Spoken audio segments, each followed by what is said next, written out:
La pluie tombait à torrents lorsqu'il entendit des grattements à la porte.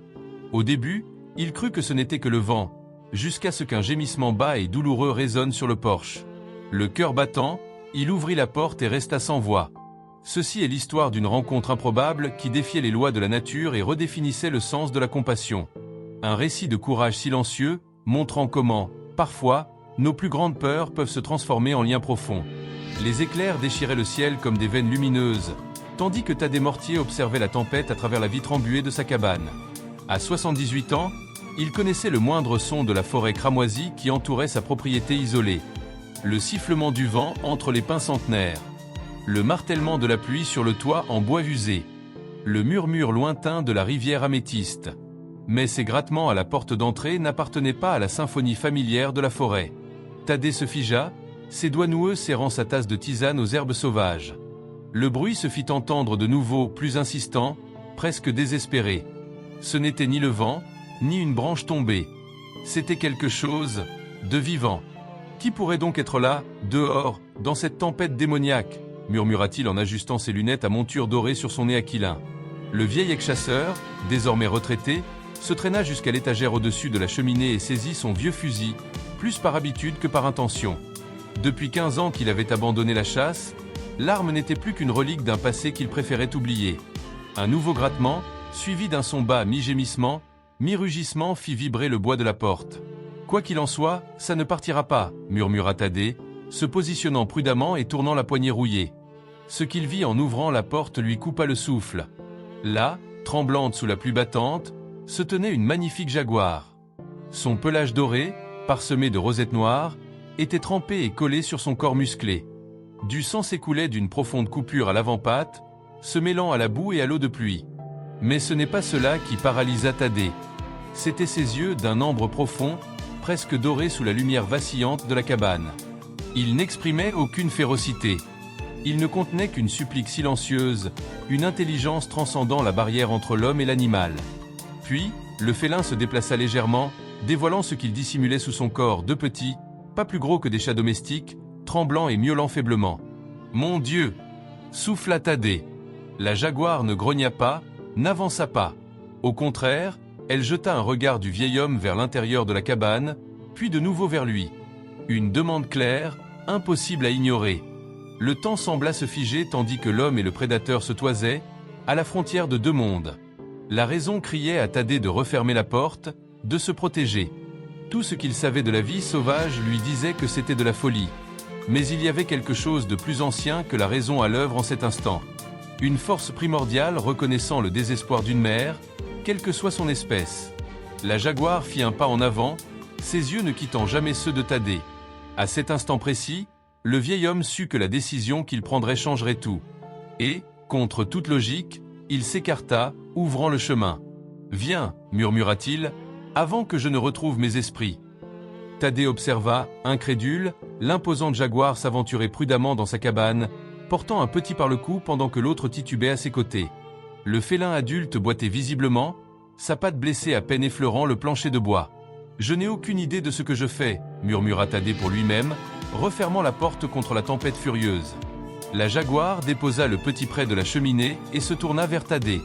Aucune agressivité ne se lisait dans sa posture, seulement de l'épuisement et quelque chose que le vieil homme n'aurait jamais imaginé voir chez un animal sauvage, la confiance. « Eh bien, je suppose qu'il est temps de faire connaissance, » dit-il, se sentant étrangement idiot de parler à un prédateur. « Je m'appelle Thaddée. Et vous, madame, venez de bouleverser ma vie. » Le félin cligna lentement des yeux, un geste presque solennel. Thaddée soupira. « Il faut que j'examine cette patte. Je ne vais pas mentir, je ne connais presque rien à la médecine vétérinaire, surtout pour, disons, les prédateurs apex. » L'ampleur de la situation le frappa de plein fouet. Là, il était, un vieil homme solitaire, conversant avec une jaguar dans son salon, comme si cela était la chose la plus naturelle au monde. Une jaguar qui, dans d'autres circonstances, aurait été parfaitement capable de le transformer en son prochain repas. Il se dirigea lentement vers un placard et en sortit une trousse de premiers soins qu'il conservait depuis ses jours de chasseur. Il s'en approcha avec la plus grande prudence. « Je vais vous aider, mais il faut que vous compreniez que je ne suis pas votre ennemi. »« Compris ?» Comme si elle comprenait chacun de ses mots, la jaguar s'assit et tendit sa patte blessée.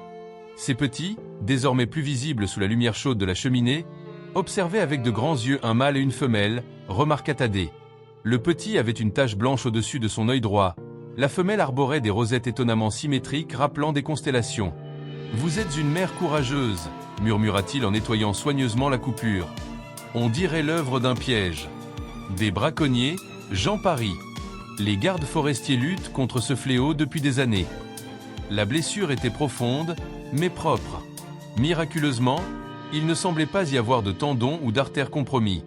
Tout en appliquant un antiseptique et en bandant la patte, Thaddée ne pouvait s'empêcher d'admirer la majesté de la créature. Il estima qu'elle devait peser environ 100 kilos, une femelle adulte en pleine vigueur, à l'exception de sa blessure. « Je vais vous appeler Naya », décida-t-il soudainement. « Cela signifie nouvelle en sanskrit. Ça me paraît approprié, puisque vous représentez assurément quelque chose de nouveau dans mon existence monotone. » Les petits s'étaient calmés et exploraient désormais timidement l'environnement, reniflant les recoins de la pièce. Le mâle tenta de grimper sur une pile de livres, la faisant tomber dans un fracas qui le fit sursauter. Thaddée éclata de rire pour la première fois depuis des mois. « Et vous deux, vous avez aussi besoin de noms. Toi, petit coquin, tu seras tôt, comme l'étoile. Et mademoiselle, avec ses taches qui rappellent le ciel nocturne. Lyra, comme la constellation. » Il se surprit lui-même par la facilité avec laquelle il s'adaptait à cette situation extraordinaire. Pendant des décennies, il avait vécu seul, sa seule compagnie étant les oiseaux qu'il nourrissait sur le porche et occasionnellement, un voisin lointain. Maintenant, en une seule nuit pluvieuse, sa maison abritait une famille entière de félins sauvages. Une fois le pansement terminé, Naya lécha doucement sa main, un geste qui fit parcourir à Thaddée des frissons le long de la colonne vertébrale. Pas de peur, mais de révérence. Vous pouvez rester ici jusqu'à ce que la tempête se calme et que cette patte guérisse, décida-t-il, sachant qu'il franchissait une limite qu'il n'aurait jamais imaginé dépasser. Mais ensuite, vous devrez emmener vos petits loin d'ici. La forêt cramoisie regorge de gens qui ne seraient pas aussi compréhensifs qu'un vieux gaga comme moi. Naya cligna de nouveau des yeux, ce d'ambre scrutant Thaddée avec une intelligence déconcertante. Thaddée étendit de vieux plaids près de la cheminée. Reposez-vous maintenant. Demain, nous déciderons de la suite. Alors que les trois félins s'installèrent dans leur nid de fortune, le vieil homme s'assit dans son fauteuil usé, le fusil oublié dans un coin. Pour la première fois depuis de nombreuses années, il ne se sentait plus seul dans l'immensité silencieuse de la forêt. L'aube apporta avec elle la clarté après la tempête et la dure réalité de la situation de Thaddée. À la lumière du jour, voir une jaguar adulte dormir paisiblement à côté de son fauteuil paraissait encore plus irréel que la nuit précédente. Naya ouvrit les yeux lorsqu'il se leva, l'observant attentivement pendant qu'il préparait un café fort sur le poêle à bois. Les petits dormaient encore, de petites boules de poils mouchetées entremêlées. « Bonjour », dit Thaddée, se sentant encore étrange à l'idée de converser avec l'animal. « J'imagine que vous avez faim. » Pour confirmer ses dires, l'estomac de Naya émit un grondement audible. Thaddée fronça les sourcils, conscient du problème logistique. Il ne disposait pas de viande crue en quantité suffisante pour nourrir correctement un prédateur de cette taille. « Il va falloir que j'improvise », murmura-t-il en attrapant son manteau. Avant qu'il ne puisse sortir pour vérifier ses pièges le long du ruisseau, il entendit le bruit inconfondable d'un moteur s'approcher sur la route de terre. Son cœur s'emballa. Les visiteurs étaient rares sur sa propriété isolée, et c'était le pire moment possible. « Reste tranquille », murmura-t-il d'une voix pressée à Naya. « Reste à l'intérieur, avec tes petits. » À sa grande surprise, la jaguar sembla comprendre et se retira dans un coin plus sombre de la cabane, auprès des petits. Thaddée sortit en toute hâte, refermant la porte derrière lui. Il reconnut la camionnette rouge rouillée qui s'arrêtait dans sa cour. Elle appartenait à Barrett Waldron, son voisin le plus proche, un fermier obstiné vivant à environ 5 km d'ici. « Mortier !» s'écria Barrett en sautant du véhicule, une carabine en bandoulière sur l'épaule. C'était un homme corpulent d'une 50aine d'années, à la barbe grisonnante et aux yeux constamment méfiants. « Tu as survécu à ce déluge d'hier. »« Comme tu peux le voir, » répondit sèchement Thaddée, se plaçant stratégiquement devant la porte. « Qu'est-ce qui t'amène si tôt, Waldron ?» Barrett cracha sur le sol. « Quelque chose a attaqué 2 de mes moutons hier, avant la tempête. J'ai trouvé des traces de jaguar. » Il tapa du poing sur sa carabine. « On organise une battue pour chasser la bête. J'ai pensé que ça pourrait t'intéresser, vu ton expérience. » Le sang de Thaddée se glaça. Ce devait être un puma. Les jaguars descendent rarement jusqu'à cette altitude. Je sais ce que j'ai vu, vieux, rétorqua Barrett. Des traces bien trop grosses pour un puma. Et Holden, de l'autre côté de la vallée, a perdu un veau la semaine dernière. Il dit avoir vu un énorme jaguar rôder près de chez lui. Thaddée avala difficilement. Les jaguars sont protégés par la loi, Waldron. Tu le sais bien. Barrett laissa échapper un rire rauque. La loi se trouve à 5 heures d'ici, en ville. Et ce n'est pas la loi qui paie pour mon bétail perdu. Il plissa les yeux. Depuis quand te soucies-tu de la protection des animaux? Si je me souviens bien, tu étais autrefois le meilleur chasseur du coin. Les gens changent, répondit calmement Thaddée. Un miaulement aigu, presque imperceptible, se fit entendre depuis l'intérieur de la cabane. Thaddée toussa bruyamment pour le dissimuler, mais il vit le front de Barrett se froncer. Qu'est-ce que c'était? Probablement le vent dans la cheminée, mentit Thaddée. Cette vieille cabane fait tous les bruits imaginables. Barrett ne semblait pas convaincu. Tu agis étrangement, mortier. Il fit un pas vers la porte. Je suis occupé aujourd'hui, déclara fermement Thaddée, sans bouger. J'ai des pièges à vérifier et du bois à couper avant qu'une autre tempête n'arrive. Pendant un moment tendu, les deux hommes se regardèrent. Finalement, Barrett recula. Nous partirons à l'aube de demain, dit-il. Tu es le bienvenu pour te joindre à nous. Sinon, eh bien, ne nous gêne pas. La menace était claire dans ses paroles. Compris, répondit Thaddée. Lorsque Barrett s'en alla enfin, soulevant la poussière avec sa camionnette, Thaddée sentit ses jambes fléchir. Il se précipita à l'intérieur de la cabane pour retrouver Naya, alerte, ses yeux d'ambre fixés sur la porte comme si elle avait compris chaque mot de la conversation. « Nous avons un problème », dit-il gravement, s'agenouillant à côté d'elle. « Il te cherche. Et s'il découvre que tu es ici ?» Il n'eut pas besoin de terminer sa phrase. Tous deux semblaient comprendre la gravité de la situation. L'un des petits os s'approcha et frotta sa tête contre la main de Thaddée, émettant un ronronnement doux qui contrastait fortement avec la tension ambiante. « Tu ne peux pas rester ici », soupira-t-il en caressant le petit félin. « Mais tu ne peux pas partir non plus, pas avec cette patte blessée et des chasseurs à tes trousses. » Naya l'observait avec ses yeux énigmatiques, comme si elle attendait qu'il trouve une solution.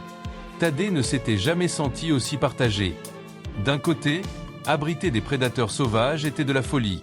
De l'autre, quelque chose de profond en lui refusait de livrer cette famille magnifique à des hommes comme Barrett Waldron. « J'ai un ami », finit-il par dire, une idée se formant dans son esprit. Elara Whitley. Elle gère un sanctuaire de vie sauvage à environ 80 km d'ici. Si nous pouvions atteindre cet endroit sans être repérés. En prononçant ces mots, Thaddée réalisa l'ampleur de la folie de son plan. Comment transporter une jaguar adulte et deux petits sur 80 km sans attirer l'attention? Surtout quand les voisins étaient déjà sur le qui-vive à la recherche de l'animal. « Il nous faut du temps », murmura-t-il, plus pour lui-même que pour Naya. « Et il faut être plus futé qu'eux. » Dehors, les nuages sombres se rassemblaient à nouveau à l'horizon, promettant encore plus de pluie. Peut-être, pensa Thaddée, que la nature était finalement de leur côté. Tu te rends compte, Naya? J'ai passé des décennies à chasser des animaux comme toi, et maintenant je risque tout pour vous sauver, dit-il en secouant la tête tout en nettoyant de nouveau la blessure de la jaguar, qui guérissait étonnamment vite. 2 jours s'étaient écoulés depuis la visite de Barrett. La pluie continuait par intermittence, ne laissant aux chasseurs que de brefs intervalles pour leur recherche, une bénédiction déguisée pour Thaddée et ses hôtes inattendus. Les petits s'étaient complètement adaptés à la cabane, courant entre les vieux meubles et jouant avec tout objet trouvé. Lyra, la femelle, avait pris l'habitude de dormir sur les livres de Thaddée, tandis que To montrait un vif intérêt pour la collection de cristaux de quartz que le vieil homme avait amassé au fil des années. Naya restait vigilante, mais étonnamment à l'aise en présence d'humains. Parfois, Thaddée la surprenait en train de l'observer avec une intensité qui semblait transcender la frontière entre les espèces. « Si ce n'était pas pour ta blessure et tes petits, tu aurais déjà disparu dans la forêt, n'est-ce pas ?» lui demanda-t-il en appliquant un onguent à base d'herbe sur la plaie. « Mais je commence à penser que c'est toi qui m'as cherché. Parmi toutes les maisons à la lisière de cette forêt, pourquoi la mienne ?» La jaguar cligna lentement des yeux ambrés, un geste que Thaddée commençait à interpréter comme une approbation silencieuse. Un bruit familier interrompit ses pensées, un autre véhicule s'approchait. Mais cette fois, il reconnut le ronronnement doux du petit 4x4 vert d'Elara Whitley. « C'est une amie », rassura Naya, qui se plaçait déjà en position protectrice devant ses petits. La personne dont je t'ai parlé. S'il y a quelqu'un qui peut nous aider, c'est elle. Thaddée sortit rapidement pour accueillir la visiteuse. Elara était une femme de 60 ans, aux cheveux courts grisonnants et au visage marqué par le soleil. Ses yeux bleus brillants portaient la sagesse de celle qui a passé sa vie à étudier et à protéger la faune sauvage. « Thaddée », sourit-elle en l'embrassant brièvement. « Ton message m'a intrigué. Qu'est-ce qui est si urgent qu'on ne pouvait attendre ma visite mensuelle ? Il vaut mieux que tu le voies de tes propres yeux, répondit-il en la conduisant dans la cabane. Prépare-toi, c'est inhabituel. L'étonnement sur le visage d'Elara à la vue de Naya fut rapidement remplacé par un émerveillement professionnel. Mon Dieu, murmura-t-elle, s'arrêtant à distance respectueuse. Une femelle de Panthera onca en pleine forme, avec ses petits. Comment ? Elle est apparue à ma porte pendant la tempête, blessée, expliqua Thaddée. Je pense qu'elle a été prise dans un piège de braconnier. Elara hocha lentement la tête, ses yeux ne quittant pas les félins. Et toi, tu l'as laissée entrer ? Toi, Thaddée Mortier, l'ancien légendaire chasseur ? Un soupçon d'incrédulité mêlé d'admiration perça dans sa voix, faisant à la fois rougir et se remplir de fierté Thaddée. Les gens changent, murmura-t-il, répétant ce qu'il avait dit à Barrett. Apparemment, oui, acquiesça Elara, observant comment les petits se mouvaient avec aisance autour de Thaddée. Mais nous avons un sérieux problème. Barrett et ses acolytes fouillent chaque recoin de la forêt. On m'a dit qu'ils avaient même amené des chiens de chasse. Thaddée soupira lourdement. Il faut que je les fasse partir d'ici. J'ai pensé à ton sanctuaire. Ce serait l'endroit idéal, approuva Elara, mais le transport pose problème.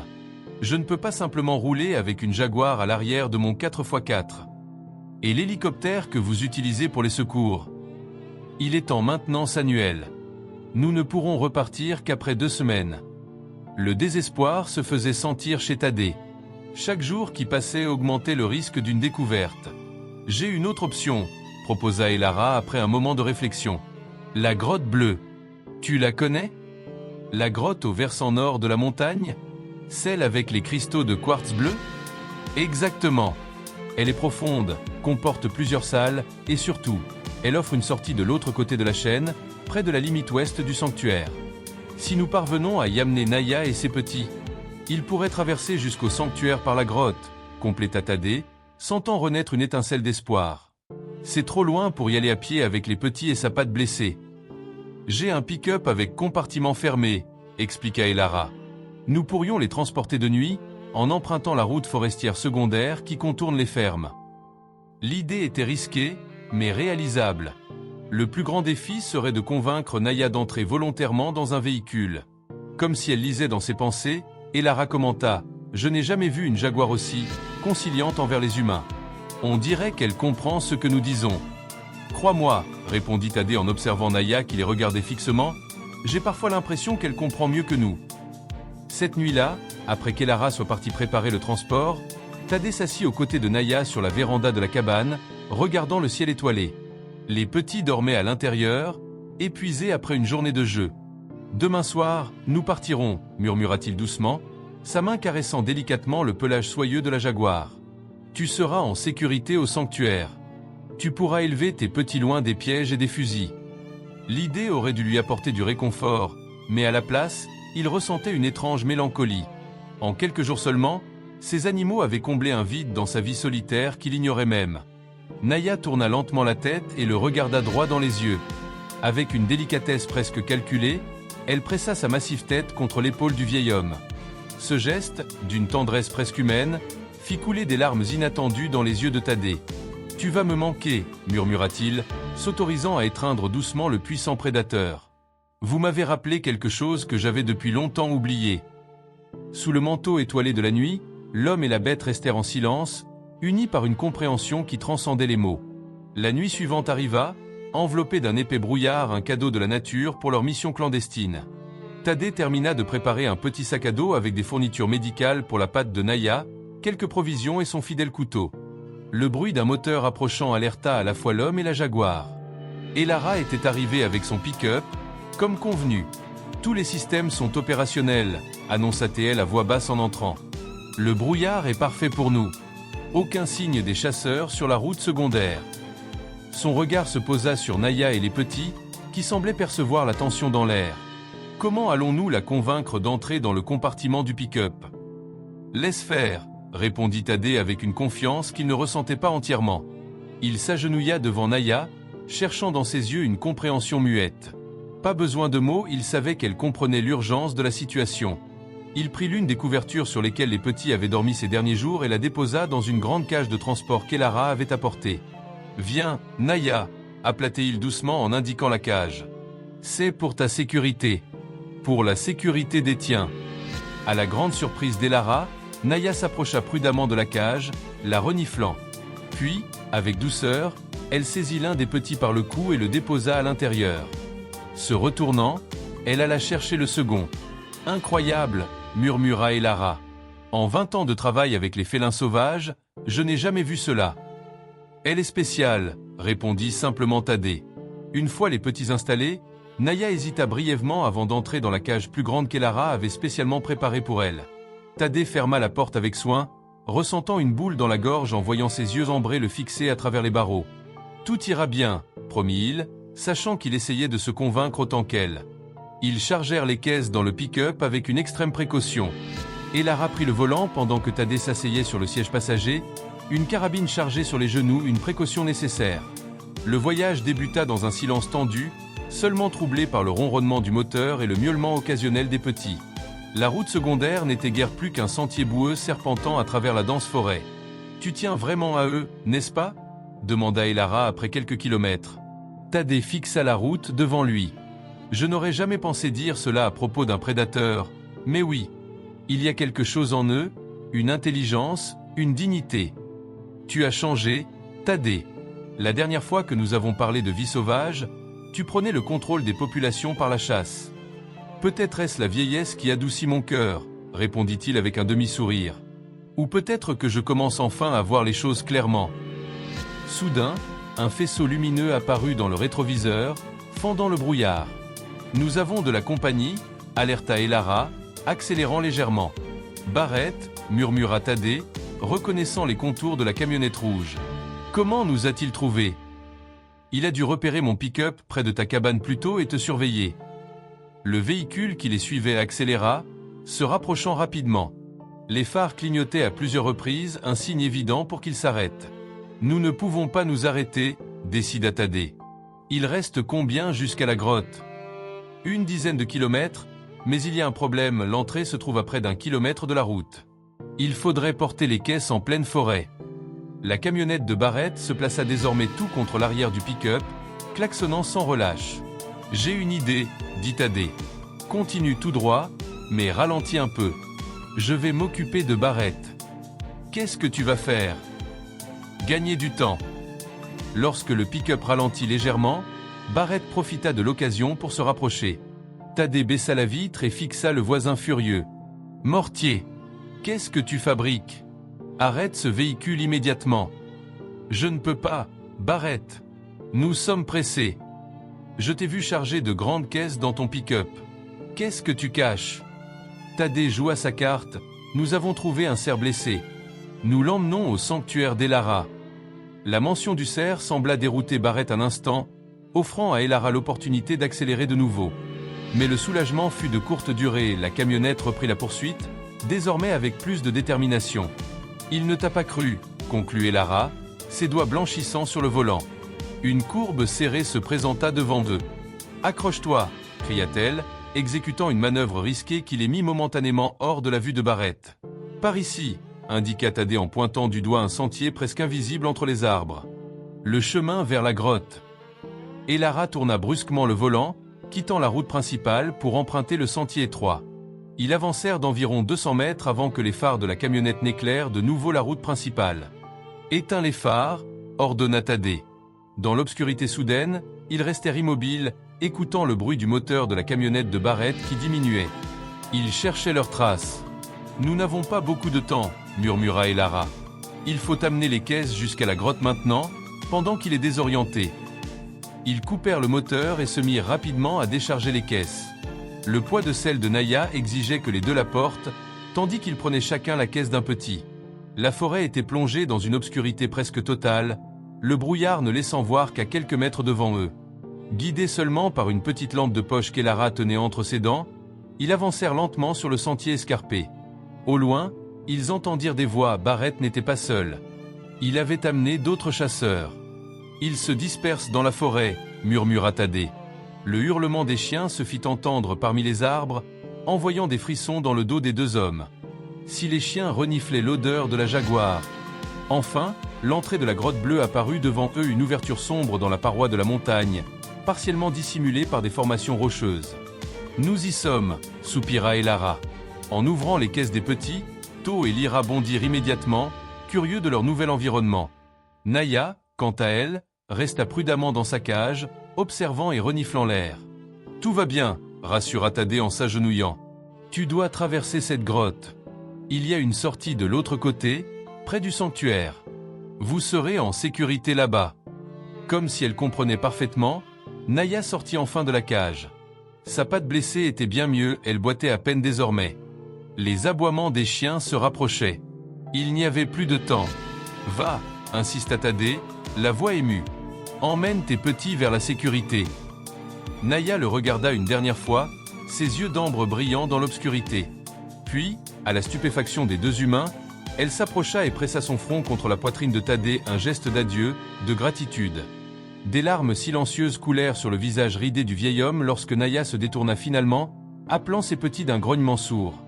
Les trois félins disparurent dans les profondeurs de la grotte. « Est-ce qu'ils réussiront à passer ?» demanda Thaddée en s'essuyant discrètement les yeux. « La grotte est longue, mais sûre, » confirma Elara. « Et mon équipe attendra à la sortie ouest, comme convenu. » Un faisceau lumineux traversa l'obscurité derrière eux. Barrett et les autres chasseurs avaient retrouvé leurs traces. « Mortier !» hurla la voix furieuse de Barrett parmi les arbres. « Nous savons que vous êtes là. Et nous savons ce que vous cachez. » Thaddée et Elara échangèrent un regard déterminé. Il fallait maintenant faire face aux conséquences de leurs actions. « Allons à leur rencontre », décida Thaddée. « Nous allons les occuper ici pendant que Naya et ses petits s'échappent par la grotte. » Ensemble, ils s'avancèrent vers les lumières des chasseurs, prêts pour l'affrontement qui pourrait bien déterminer non seulement le destin de Naya, mais aussi l'avenir de la forêt. « Qu'est-ce que vous pensez faire ?» tonna la voix de Barrett depuis une clairière, amplifiée par la colère et l'acoustique des formations rocheuses. Derrière lui, 5 autres hommes formaient un demi-cercle menaçant, tous armés. Thaddée fit un pas en avant, se plaçant entre les chasseurs et l'entrée de la grotte. « Nous faisons respecter la loi, Barrett. Ces jaguars sont des espèces protégées. »« Alors tu l'admets, » accusa Barrett en pointant du doigt. « Tu aides ces bêtes à s'enfuir. Les mêmes bêtes qui, selon toi, mettent en péril ton bétail. » Elara intervint d'une voix calme mais ferme. « Il n'y a aucune preuve irréfutable que ce jaguar en particulier a attaqué ton bétail, monsieur Waldron. Et même si c'était le cas, la loi prévoit une relocalisation, pas un exterminio. »« La loi ne nourrit pas ma famille quand je perds mes animaux, » répliqua Barrett, le visage rouge à la lueur des lanternes. L'un des hommes derrière lui, plus jeune et visiblement nerveux, pointa du doigt l'entrée de la grotte. « Ils doivent être là-dedans. » Les chiens se dirigent dans cette direction. Effectivement, 2 chiens de chasse tirèrent vigoureusement sur leur laisse, aboyant frénétiquement en direction de la grotte. « Ils n'entreront pas là-dedans, » déclara Thaddée, sa voix empreinte d'une autorité surprenante, même pour Elara. « Cette histoire se termine ici, ce soir. » Barrett ricana amèrement. « Et qui va nous arrêter? Toi, le vieux? Ou peut-être Madame Arbre étreinte, ici ?»« Peut-être bien, » répondit alors une nouvelle voix, ferme et claire, émanant de l'obscurité derrière eux. Tous se tournèrent pour voir une femme grande, vêtue d'un uniforme vert foncé, émerger des ombres, suivie de 3 gardes forestiers arborant le même uniforme. « Freya !» s'exclama Thaddée en reconnaissant sa petite fille, chef des gardes forestiers régionaux. « Bonjour, papy !» répondit-elle avec un léger sourire, avant de se tourner vers les chasseurs. « Barrett Waldron, je suis là avec un mandat pour inspecter ta propriété. Nous avons reçu des signalements concernant des pièges illégaux et de la chasse furtive sur des terres protégées. » Le visage de Barrett pâlit visiblement. « C'est absurde. Je ne fais que protéger ma propriété. Organiser une expédition de chasse armée sur des terres fédérales protégées, en pleine nuit ?» leva un sourcil Freya, son expression professionnellement imperturbable malgré la situation. « Mes agents sont déjà sur ta ferme, monsieur Waldron. Nous avons trouvé 17 pièges illégaux jusqu'à présent. » Les autres chasseurs commencèrent à se regarder nerveusement, certains reculant discrètement. « Tu ne peux pas prouver qu'ils sont à moi », argumenta Barrett, bien que sa voix eût perdu de sa confiance d'antan. « Les pièges portent tes initiales à leur base, Monsieur Waldron, » répliqua sèchement Freya. « Ce n'est guère très intelligent de ta part. » Thaddée ne put s'empêcher de sourire.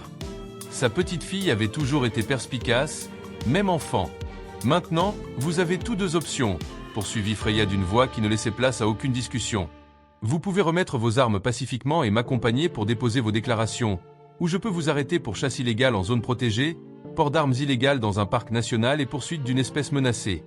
À vous de choisir. » Un par un, les hommes baissèrent leurs armes.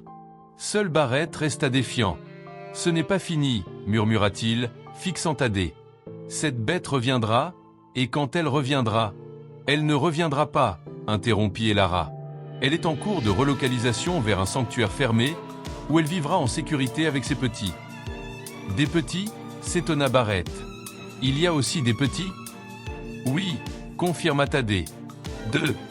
Et ils méritent une chance de grandir, tout comme n'importe quel autre petit de n'importe quelle espèce. » Quelque chose changea subtilement dans l'expression de Barrett, pas exactement du remords, mais peut-être une étincelle de compréhension. Lentement, il baissa sa carabine. « Mon grand-père aurait fait exactement ce que tu fais, » admit Barrett, s'adressant à Thaddée d'un ton surprenant. Il disait toujours qu'il existait un équilibre dans la nature qu'il ne fallait pas perturber. Je crois que j'ai oublié cela en chemin. Freya fit un pas en avant. « Messieurs, nous devons maintenant suivre la procédure légale. Veuillez accompagner mes agents. » Alors que les chasseurs étaient escortés hors du sentier, Freya s'approcha de son grand-père et l'embrassa fermement. « Comment as-tu su où nous trouver ?» demanda Thaddée, encore émerveillé par ce timing parfait. « Elara m'a appelé, » expliqua Freya avec un sourire. Qui aurait cru qu'elle se lancerait dans une mission de sauvetage sans plan B? Elara haussa les épaules, et Thaddée la regarda, surpris. « Je travaille dans la conservation depuis des décennies, mon ami.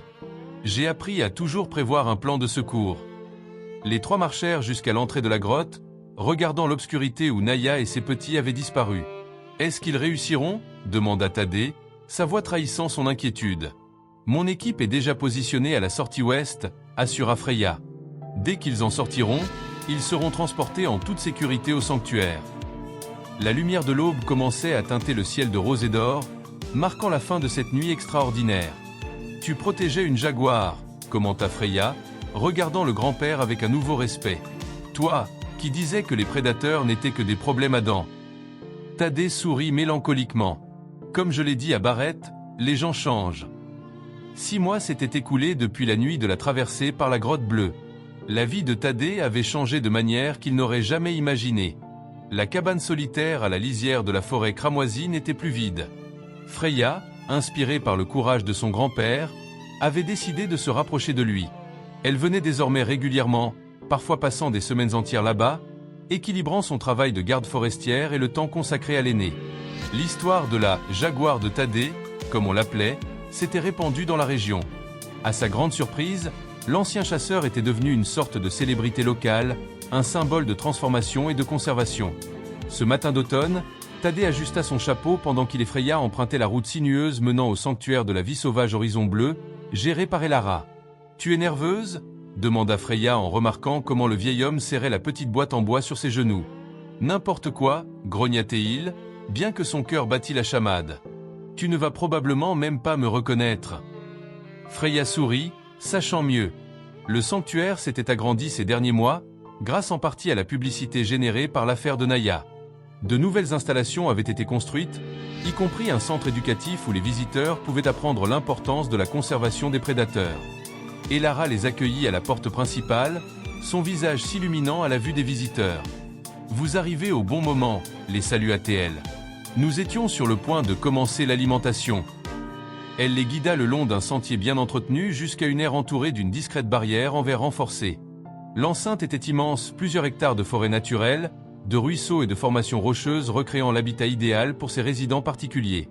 Là-bas, dit Elara en désignant une formation rocheuse baignée de soleil. Le cœur de Thaddée fit un bond. Naya était étendue majestueusement sur la pierre plane, son pelage doré brillant sous le soleil. Près d'elle, 2 jeunes félins, nettement plus grands que les petits qu'il avait connus, jouaient énergiquement, se poursuivant et pratiquant des embuscades. To et Lyra ont tellement grandi, murmura-t-il, ému. Ils sont en pleine santé et développent toutes leurs aptitudes naturelles, expliqua fièrement Elara. Le plus surprenant, c'est que Naya a conservé un comportement unique parmi nos jaguars. Elle semble à l'aise avec les humains, même sans avoir été élevée en captivité.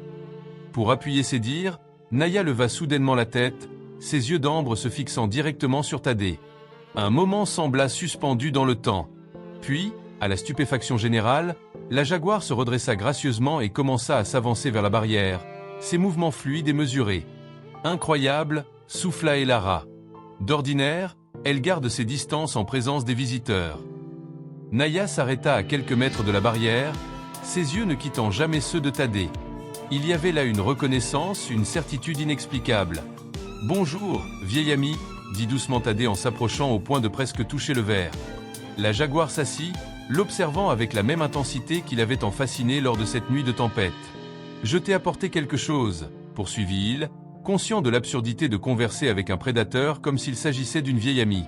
Il ouvrit la petite boîte en bois et en sortit un objet, une petite sculpture en bois représentant une jaguar avec deux petits, qu'il avait minutieusement sculptés au fil des derniers mois. « C'est pour que tu te souviennes, » dit-il, tenant la sculpture de manière à ce que Naya puisse la voir.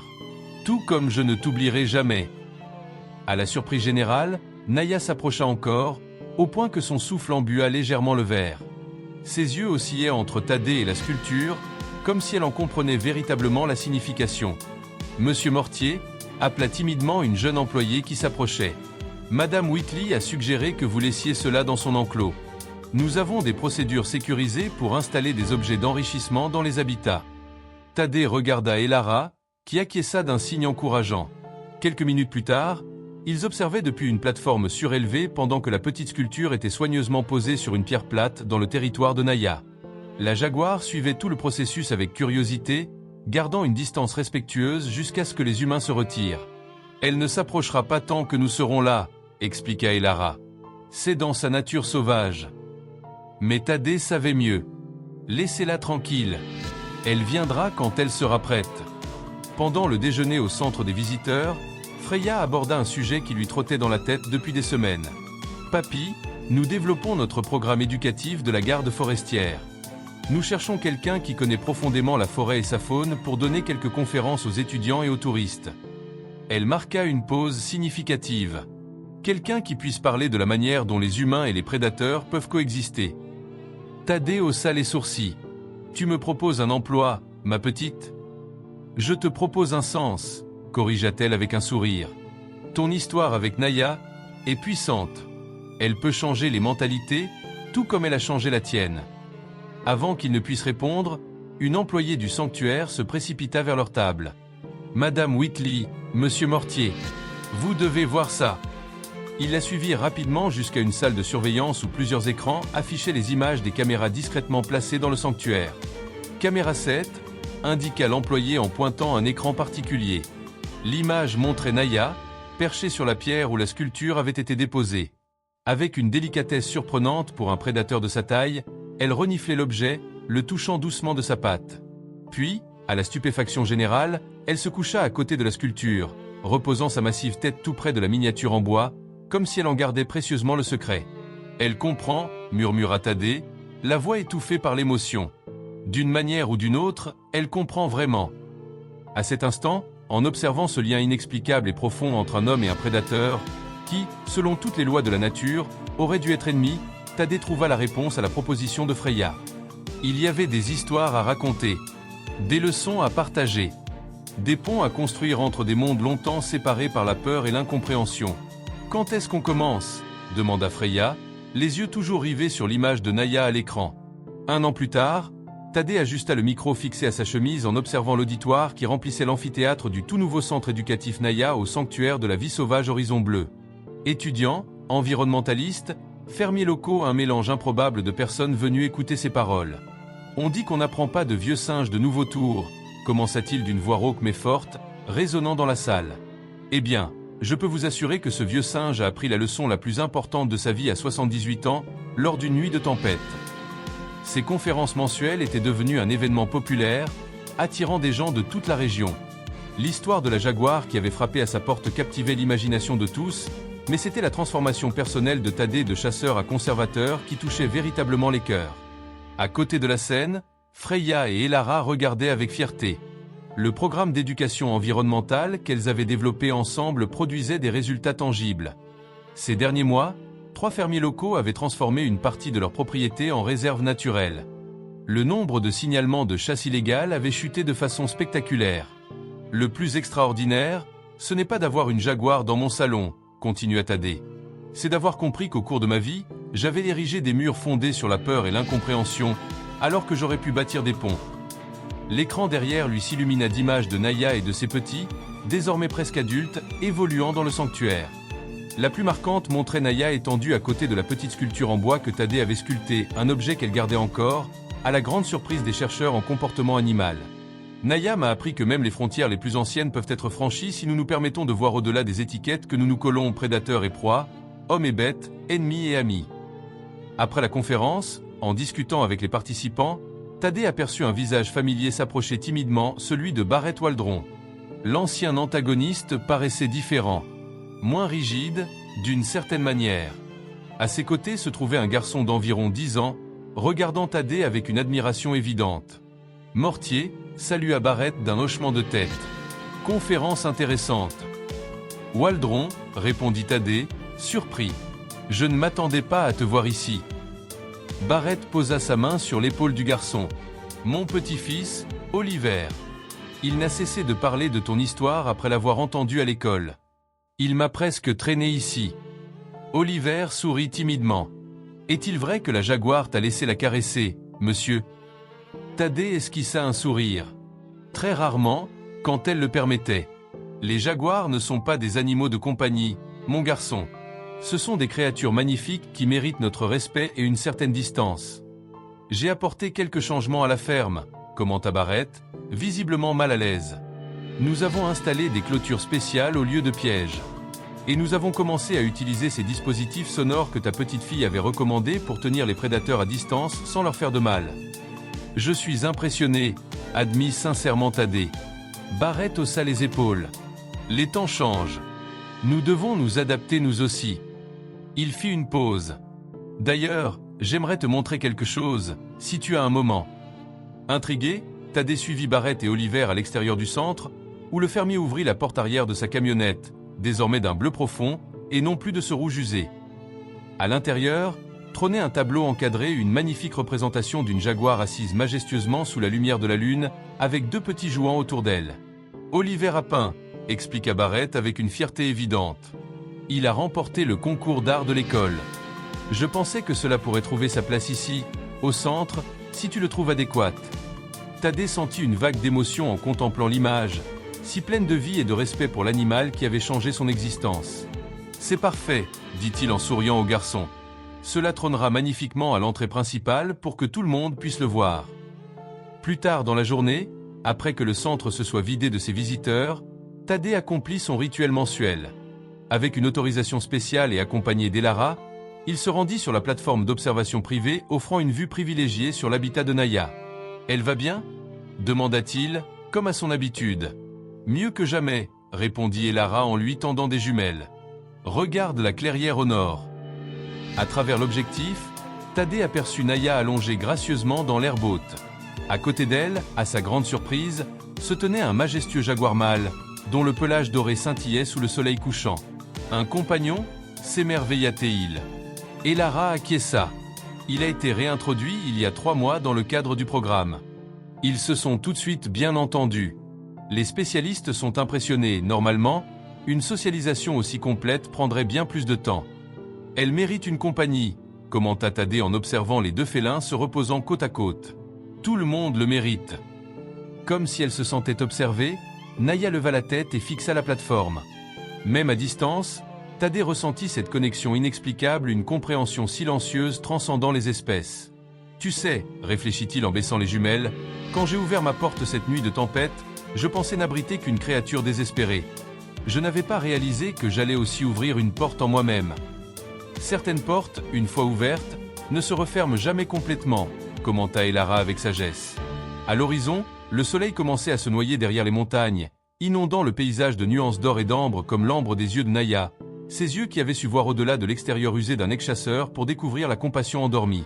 « Te souviens-tu d'elle » demanda Thaddée, plus pour lui-même que pour Elara. « De cette nuit, de la cabane, de tout ce que nous avons vécu. » Comme pour répondre à sa question lointaine, Naya se redressa gracieusement, s'étira dans un mouvement fluide, puis poussa un rugissement puissant qui résonna dans tout le sanctuaire, un son qui n'était pas menaçant ni territorial, mais l'affirmation pure et simple de son existence. « Je suis ici », semblait-elle dire. « Nous sommes ici. » Thaddée sourit, comprenant le message dans son cœur. Certains ponts, une fois construits, restent pour toujours. « T'es-tu déjà demandé, dit-il doucement à la jaguar au loin, ce qui serait arrivé si j'avais gardé ma porte fermée cette nuit-là ? À quel point le monde serait-il différent aujourd'hui pour toi et pour moi ?» Le rugissement de Naya résonna de nouveau dans la vallée, emportant avec lui les histoires de tous ceux qui avaient été touchés par cette rencontre improbable, des fermiers ayant renversé des pratiques ancestrales, des enfants inspirés à protéger la nature, un vieil homme qui avait trouvé un nouveau but. Et tandis que les étoiles commençaient à parsemer le ciel du crépuscule, Thaddée comprit que certaines histoires ne se terminent jamais vraiment. Elles résonnent simplement, tel l'écho d'ondes dans un lac, touchant des vies que nous ne connaîtrons jamais. Naya n'avait frappé à sa porte qu'une seule fois, mais la porte qu'elle avait ouverte en lui resterait à jamais entr'ouverte.